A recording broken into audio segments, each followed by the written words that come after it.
வணக்கம். த roosters crime time சீரீஸில் மீண்டும் ஒரு முறை நான் உங்களை வரவேற்கிறேன். தர்மஸ்தலாவில் இருந்து வெளிவரக்கூடிய பல்வேறு மர்மமான விஷயங்கள், பல்வேறு திருப்பங்களை ஒவ்வொரு நாளும் உங்களிடம் நாங்கள் கொண்டு வந்து சேர்க்கக்கூடிய வேலையை பார்த்து வருகிறோம். அதே பட்டியலில் இன்னைக்கு அங்கே என்ன நடந்தது அதை நாங்கள் உங்களுக்கு எடுத்துக்காட்டப் போகிறோம். ஆனால் அதற்கு முன்பு கடந்த 40 நாட்களாக கிரவுண்டில் ஒரு சில பத்திரிகையாளர்கள் ஒவ்வொரு விஷயத்தையும் ரெக்கார்ட் செய்து கொண்டிருக்கிறார்கள். அதே போன்ற ஒரு பத்திரிகையாளர் த நியூஸ் மினிட்டை சார்ந்த ஷிவானி காவா முதல் முறையாக டெலிவிஷனில் மிஸ்டர் எக்ஸை இன்டர்வியூ எடுத்த நபர்களில் இவரும் ஒருவர். இன்னொரு நபர் சகாயராஜ், ஆஜ் தக்கின் பத்திரிகையாளர். இந்த 2 நபர்களுமே மிஸ்டர் எக்ஸிடம் கேட்ட கேள்விகள், அங்கே என்ன நடந்தது, இது போன்ற பல்வேறு விஷயங்களை எங்களிடம் பகிர்ந்திருக்கிறார்கள். முக்கியமாக ஷிவானி காவா தொடர்ந்து இந்த விஷயத்தில் பல்வேறு இன்ஃபர்மேஷன்ஸ்களை எங்களிடம் பகிர்ந்து கொண்டிருக்கிறார். ரொம்பவே உதவியாகவும் இருக்கிறார். உங்களிடம் நாங்கள் கொண்டு வரக்கூடியது போன்ற டேட்டா ஷிவானி காவா மற்ற இன்னும் ஒரு சில ரிப்போர்ட்டர்ஸ்கள் வழியாக எங்களுக்கு கிடைக்கக்கூடிய அந்த இன்ஃபர்மேஷன். ஷிவானி காவா அங்கே நடக்கக்கூடிய விஷயங்களை ஒரு சிறிய வீடியோ பதிவாக எங்களுக்கு அனுப்பியிருக்கிறார். முதலில் அதை பாருங்கள். அங்கே என்ன நடக்கிறது என்கிற அந்த விஷயத்தை இவருக்கு தமிழ் தெரியாது, ஆங்கிலத்தில் பேசியிருக்கிறார். ஆனால் அங்கே என்ன நடந்தது அதை பற்றி நான் விளக்கமாக எடுத்து காட்டப் போகிறேன். இதற்கு பின் இந்த இடத்தில் நடக்கக்கூடிய புதிய அப்டேட்ஸ்களும் உங்களுக்கு நான் கொடுப்பேன். ஷிவானி காவாவுடைய இந்த வீடியோவை பாருங்கள். Hi, I'm Shivani Kawa from the News Minute and I spoke to the whistleblower in the Dharmasthala mass burial case. He told me he arrived in Dharmasthala as a teenager in the mid-90s working as a daily wage sweeper. A few years later, he says he became involved in burying bodies in different locations around the temple town. Not on his own accord, but under the instructions from his supervisors. Now, according to him, the 13th spot where the SIT concluded excavation recently without finding any human remains is where he claims to have buried close to 70 people over several years. He believes nothing has been recovered here yet because the landscape has changed. The ground was leveled, new soil was brought in, a wall for a check-in dam was built, and the power lines and transformers were also installed in the same area. The SIT has so far recovered human remains from 2 different locations belonging to 2 different individuals. The SIT investigators will now work to identify them. The whistleblower has also told the SIT about 2 different locations, including one near the petrol bunk in Kalleri, where he claims to have buried a schoolgirl back in 2010. He also made a mention of this in his complaint, which was registered on July 4th. And another area near Bahubali Betta. Now, throughout our interaction, the whistleblower kept his face covered, saying he fears for his safety. But he also told me that the SIT has treated him well, given him protection and recorded his statements in detail. Shivani காவா இவருடைய டீமிற்கு எங்களுடைய மிகப்பெரிய நன்றி, because they have been a big support to us also. Shivani kahwa mister எக்ஸை போய் சந்தித்த போது அவரிடம் பல கேள்விகளை கேட்டிருக்கிறார். என்னுடைய இன்னொரு counter partners Lallantop, India Today group, அதை சார்ந்த சகாயராஜ், அவரும் இந்த நபரை சந்தித்து பல்வேறு விஷயங்களை கேட்டிருக்கிறார். அந்த வீடியோக்களை நீங்கள் பார்த்து வந்தீர்கள். ஆனால் இது கன்னடத்தில், பல நபர்களுக்கு கன்னடம் புரியாது. அதனால் இந்த டீகோடிங் யாருமே செய்யவில்லை, அதை நாங்கள் செய்திருக்கிறோம். அதற்கு முன்பு அங்கே நடக்கக்கூடிய ஒரு சில அப்டேட்ஸ்களை நான் உங்களுக்கு கொடுத்து விடுகிறேன். ஸ்பாட் நம்பர் 13, இங்கே ஆகஸ்ட் 12ஆம் தேதியிலிருந்து SITN டீம் அங்கே இருக்கக்கூடிய இடங்களை எக்ஸ்குவேட் செய்தது. 25 அடி அகலம், 18 அடி ஆழம் வரை தோண்டி பார்த்ததற்கு பின்பு கூட கிட்டத்தட்ட ஒரு 20 டன் மண்ணை அள்ளி வீசிய பின்பு கூட எந்த விதமான ஹியூமன் ரிமைனும் கிடைக்கவில்லை. இன்னொரு விஷயம், கிரவுண்ட் பெனட்ரேட்டிங் ரேடார் GPR என்று கூறக்கூடிய இந்த விஷயம், இது SIT சீஃப் பிரணப் மொஹந்தியின் தலைமையில் அங்கே கொண்டு வரப்பட்டு அங்கே இந்த ஆய்வு நடத்தப்படுகிறது.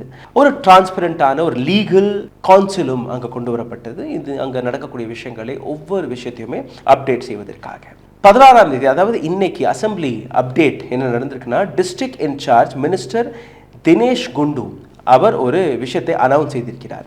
கர்நாடகாவின் ஹோம் மினிஸ்டர் பரமேஸ்வரா திங்கட்கிழமை அன்று, அதாவது 18ஆம் தேதி இந்த விவகாரத்தில் ஒரு டீட்டெயில்டான இன்ஃபர்மேஷனை அசம்பிளியில் எடுத்து வைப்பார் என்கிற அந்த விஷயத்தை எடுத்து வைத்திருக்கிறார்கள். SIT 17 புதிய இடங்களை ஐடென்டிஃபை செய்திருக்கிறது. இந்த அனைத்து இடங்களிலுமே இன்வெஸ்டிகேஷன் தொடங்கும் என்று கூறியிருக்கிறார்கள். இதுவரை அங்கே கிடைக்கப்பட்ட விஷயங்கள் என்ன? ஹாஃப் புரோக்கன் ஜாபோன், தாவாங்கொட்டையுடைய ஒரு எலும்பு அங்கே கிடைத்திருக்கிறது.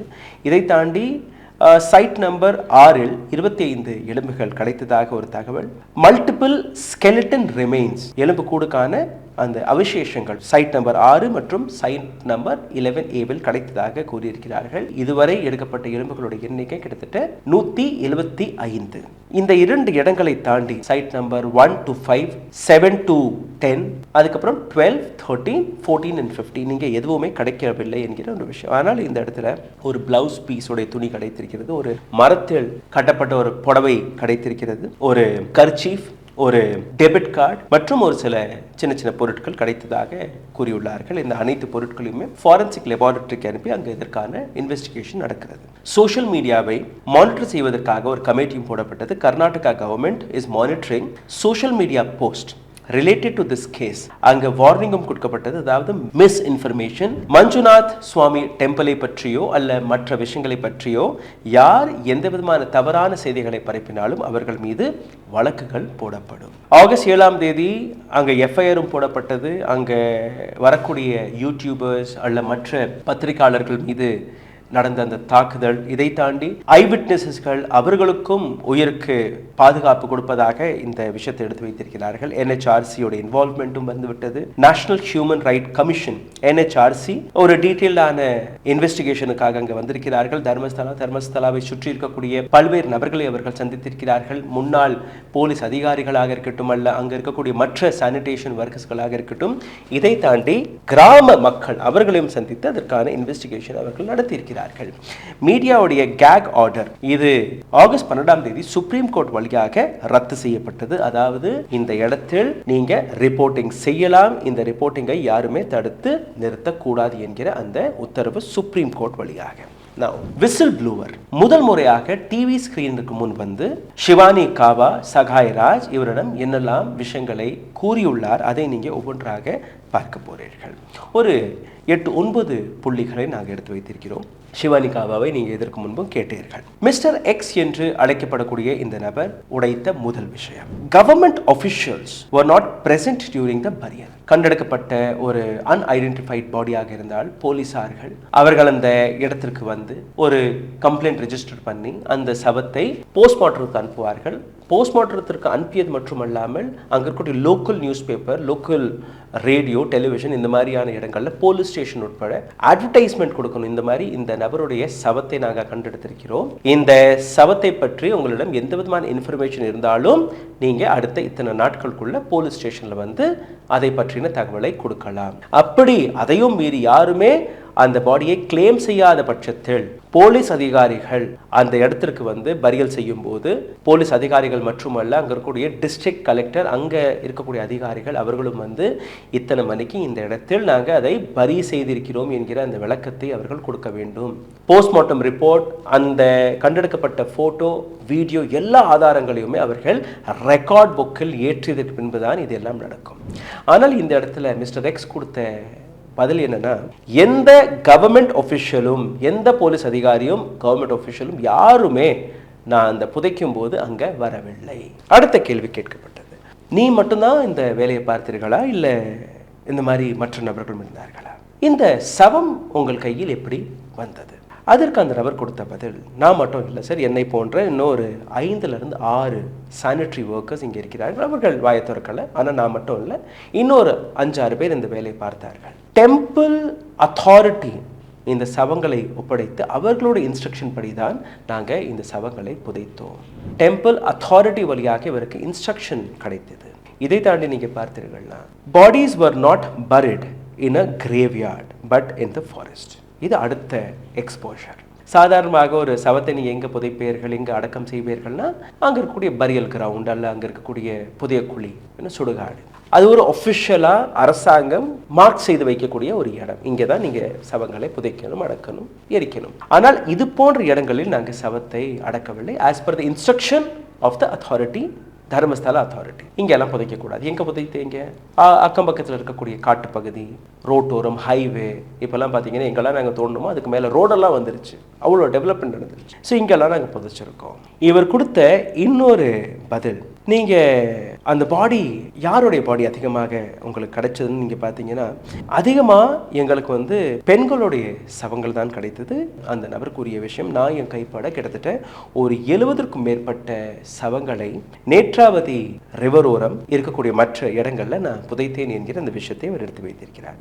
சரி, இந்த எண்ணிக்கை பற்றி நான் இன்னொரு டேட்டாவில் கொடுக்குறேன். இதுவும் ப்ரூஃப் ஆகிருக்கிறது. எப்படின்னு நீங்கள் பார்க்க போகிறீர்கள். But as per the whistleblower, he says 70+ bodies he had buried, but not in the burial ground, somewhere else. இந்த நபரை இன்னொரு கேள்வி கேட்டிருக்கிறார்கள். நீங்கள் புதைத்த பெண்கள் சவங்களுடைய வயது என்னவாக இருக்கும்? 13 வயது, 15 வயது, 35 வயது, 40 வயது. இந்த சர்க்கிளில் தான் இந்த பாடிஸ் இருந்தது. And majority of them were women, பெண்கள் தான். இந்த பெண்களுடன் தவறெல்லாம் நடந்ததாகவும் நீங்கள் கூறியிருக்கிறீங்க, ரேப் நடந்ததாக நீங்கள் கூறியிருக்கீங்க. எப்படி உங்களுக்கு தெரியும்? உங்களுக்கு வந்து சவம் தானே கிடைச்சது. அப்போ சவத்தை வச்சு நீங்கள் எப்படி பார்த்தீங்க? அதற்கு அந்த நபர் கொடுத்த பதில், சவங்கள் அம்மனமாக இருக்கும். சவங்களில் ஒரு சிலதில் ஓட்டு துணி கூட இருக்காது. அந்த சவத்தை பார்த்தால் ஃப்ரெஷ்ஷான சவம், அழுகி போன சவமெல்லாம் இருக்காது. பற்களுடைய கடிகள் இருக்கும், காயங்கள் இருக்கும், இதெல்லாமே இருந்து அதெல்லாம் பார்த்தாலே தெரியும், சரி இது வந்து நேச்சுரல் டெத் கிடையாது, சுசைட் கேஸ் எல்லாம் இது கிடையாது. அப்போது இந்த சவங்கள் நான் சந்தேகப்பட்டது ரேப், அதுதான் என்னுடைய கம்ப்ளைண்ட்டை எழுதியிருக்கேன். ஏன் நீங்கள் இத்தனை நாட்களாக அமைதியாக இருந்து இப்போது வெளிவந்து இந்த விஷயங்களை கூறுகிறீர்கள்? அந்த கேள்வி கேட்டபோது அவர் கொடுத்த பதில், கிட்டத்தட்ட 20 ஆண்டுகளாக இந்த குற்றத்தை மனதில் சுமந்து கொண்டிருந்தேன். இன்னொரு பக்கம் என்னுடைய குடும்பத்துடைய பாதுகாப்பு, என்னுடைய குழந்தைகளுடைய பாதுகாப்பு, என்னுடைய உயிருக்கு ஆபத்து, எல்லாத்தையுமே நான் நினைச்சிட்டு இருந்தேன். ஆனால் என்னால் இதற்கு மேலே சுமக்க முடியவில்லை. எதுவாக இருந்தாலும் பரவாயில்லை, போலீஸ்ட்டு போய் இந்த விஷயத்தை சொல்லலாம்னு நினைக்கும் போது எனக்கு ஒரு பயம். அதை சொன்ன உடனே என்னை கொன்று விடுவார்கள். அதனால் நான் ஒரு அட்வொகேட் கிட்ட போனேன், அவங்கள்ட்ட ஆலோசனைகளை கேட்டேன். ஒரு கம்ப்ளைண்ட் எழுதப்பட்டது. அதுக்கப்புறம் நீங்கள் எங்களை பார்த்துட்டு கேட்க இந்த இடத்துல நாங்கள் ரொம்பவே கஷ்டப்பட்டு இந்த வேலைகளை பார்த்தோம். சரி, நீங்கள் சொன்னது 13வது சைட்டில் ஏராளமான சவங்களை புதைத்திருக்கிறீர்கள். நீங்கள் காட்டக்கூடிய பல இடங்களில் எதுவுமே கிடைக்கவில்லை, வெறும் 2 இடங்களில் தானே. அதற்கு அவர் கொடுத்த பதில், சார் பல வருடங்கள் ஆகிவிட்டது, பல டெவலப்மெண்ட் இங்கே நடந்திருக்கு, ரோடை போட்டிருக்கிறார்கள், ஒரு சில இடங்களில் கட்டடங்கள்லாம் வந்துருச்சு. இந்த மாதிரியான இடங்கள் 25 வருடத்துக்கு முன்னாடி நடந்த விஷயம், 30 வருஷத்துக்கு முன்னாடி நடந்த விஷயங்கள் எப்படி எனக்கு கரெக்டாக ஞாபகத்தில் இருக்கும். ஆனால் நிச்சயமாக இந்த இடத்தில் பல 100 சவங்கள் பிதைக்கப்பட்டது, அது நான் உறுதி கூறுகிறேன். இது எல்லாம் இவர் கூறிய விஷயம். ஆனால் இன்னொரு இன்ஃபர்மேஷனும் வெளிவந்திருக்கிறது. ஒரு ஐ விட்னஸ் ஜெயந்த் டி என்கிற நபர் வெளிவந்தார். நான் என் கண் கூட ஒரு 13லிருந்து 15 வயதுக்கான பெண்ணின் சவத்தை பார்த்தேன். ஒற்றை துணி இல்லை. போலீஸிடம் கொண்டு போய் அந்த விஷயத்தை பற்றி பேசிய போது போலீஸார்கள் வந்தார்கள். அந்த சவத்தை போஸ்ட்மார்ட்டத்துக்கெல்லாம் அனுப்பவில்லை. அந்த இடத்துலையே ஒரு குழியை தோண்டி அங்கேயே புதைத்து விட்டார்கள். அந்த இடம் எனக்கு தெரியும். இந்த நபர் ஒரு ஆர்டிஐ ஆக்டிவிஸ்ட் கூட. இப்போது ஒரு புதிய ஆர்டிஐயை போட்டு அதற்கான தகவலை கேட்டபோது, இந்த ஆர்டிஐ வழியாக கிடைக்கப்பட்ட தகவல் படி நீங்கள் பார்த்தீர்கள்னா 219 were male, அதாவது 219 ஆண்களுடைய சவங்களும் 46 பெண்களுடைய சவமாக கண்டெடுக்கப்பட்டதாக அந்த தகவல். அப்போ இவர் கூறும்படி 70 பெண்களுடைய சவத்தை நான் அடக்கியிருக்கிறேன் அல்ல மற்ற இதெல்லாமே ஆன் ரெக்கார்ட் கேஸான விஷயங்கள். அவர் கூறக்கூடிய விஷயம் கேஸே ஆகாத சவங்கள். ஏன்னா அங்கே எந்த அதிகாரியும் வரவில்லை, எந்த ரெக்கார்டும் அல்ல, எந்த போஸ்ட்மார்ட்டம் நடக்காத சவங்கள் நூற்றுக்கணக்காக இருப்பதாக அவருடைய கிளைமாக இருக்கிறது. இந்த கிளைமை எப்படி எஸ்ஐடி அண்ட் டீம் அதை நிரூபிக்கப் போகிறது, அதை பொறுத்திருந்து பார்க்கலாம். திங்கட்கிழமை அன்று கர்நாடக அரசாங்கம் அவங்களுடைய ஹோம் மினிஸ்டர் இதை பற்றி இன்னும் ஆழமாக பேச இருக்கிறார். அதற்கு இடையில் பிஜேபி, ஸ்ரீராம் சேனா, விஸ்வ ஹிந்து பரிஷத், மற்ற டிவோட்டீஸ் கர்நாடகா முழுவதும் பல போராட்டங்களை நடத்தி வருகிறார்கள். வீரேந்திர ஹேக்டேக்கு சப்போர்ட்டாக, தர்மஸ்தலா கோவிலுக்கு சப்போர்ட்டாக ஒரு சில நபர்கள் அவதூறுகளை பரப்பி வீரேந்திர ஹேக்டே அவர்களை, இங்கே இருக்கக்கூடிய கோவிலை தவறாக பேசுவதற்காகவும் இந்து மதத்தை டார்கெட் செய்யக்கூடிய நபர்கள் இந்த வேலையை பார்த்து வருவதாக அவர்கள் கூறக்கூடிய இந்த தகவல். அவர்களிடம் எப்படி இந்து மதம் டார்கெட் செய்யப்படுகிறது என்று கேட்டபோது, ஏன்னா இங்கே எங்கேயுமே நீங்கள் பார்த்தீர்கள்ல இந்து மதத்தை யாருமே டார்கெட் செய்யவில்லை, வீரேந்திர ஹேக்டே அவருடைய பெயரெல்லாம் எடுக்கவில்லை, நேரடியாக அங்கிருந்து எக்ஸ்குவேட் செய்யப்பட்டு வெளிவரக்கூடிய அந்த எலும்புகளை பற்றி மட்டும்தான் பேசி கொண்டிருக்கிறார்கள் இந்த தருணத்தில். இது அப்புறம் டிஎன்ஏ டெஸ்ட் நடக்கும். டிஎன்ஏ டெஸ்ட்டில் மிஸ்ஸிங் ஃபைல்ஸில் அலசுவார்கள். மிஸ்ஸிங் ஃபைலிருந்து கிடைக்கக்கூடிய நபர்கள், அதை கிளைம் செய்ய வரக்கூடிய குடும்பங்கள், அதை வைத்து இதை எஸ்டாப்ளிஷ் செய்து இது ஒரு நீண்ட லீகல் ப்ராசஸ்ன்னு நீங்கள் பாருங்கள். அதுக்கப்புறம் ஃபாரன்சிக் லேப்லேருந்து வரக்கூடிய இன்ஃபர்மேஷன் ரிப்போர்ட்ஸ் அதெல்லாம் வச்சு பார்க்க வேண்டிய ஒரு அது இருக்கு. பட் இந்த இடத்துல எங்கேயுமே ஹிந்து மதம் டார்கெட் செய்யப்படவில்லை, வீரேந்திர ஹெக்டே இதுவரை டார்கெட் செய்யப்படவில்லை. But how come this protest are being triggered என்கிற அந்த கேள்வியும் வெளிவர தொடங்கிவிட்டது. இந்த விஷயத்தை பற்றி அடுத்தடுத்து வரக்கூடிய ஒவ்வொரு தகவலையும் நாங்கள் கொண்டு வந்து சேர்த்து கொண்டிருப்போம். அதுவரை காத்து கொண்டிருங்கள். இந்த வீடியோ உங்களுக்கு பிடித்திருந்தால் தயவு செய்து உங்களுடைய கருத்துக்களை கீழே கமெண்ட் பாக்ஸில் எழுதிவிடுங்கள். இதை தாண்டி எங்களை சப்போர்ட் செய்ய நினைக்கக்கூடிய நபர்கள் உங்களுடைய ஆதரவை கீழே எழுதியிருக்கக்கூடிய UPI ID வழியாகவும் தெரிவிக்கலாம். நன்றி, வணக்கம். ஊடகம் கார்ப்பரேட் அரசியல்வாதிகளின் கைப்பாவையாக அடிமைகளாக இருந்தது போதும், இனி சாட்டை எடுத்து சுழற்றும் நேரம் வந்துவிட்டது. ஊடகம் பொதுமக்களாகிய உங்களுக்காக உங்களாலேயே இயக்கப்பட வேண்டும். ஊடக சுதந்திரத்திற்காக உங்களின் பங்களிப்பை இன்றே அளித்திடுங்கள்.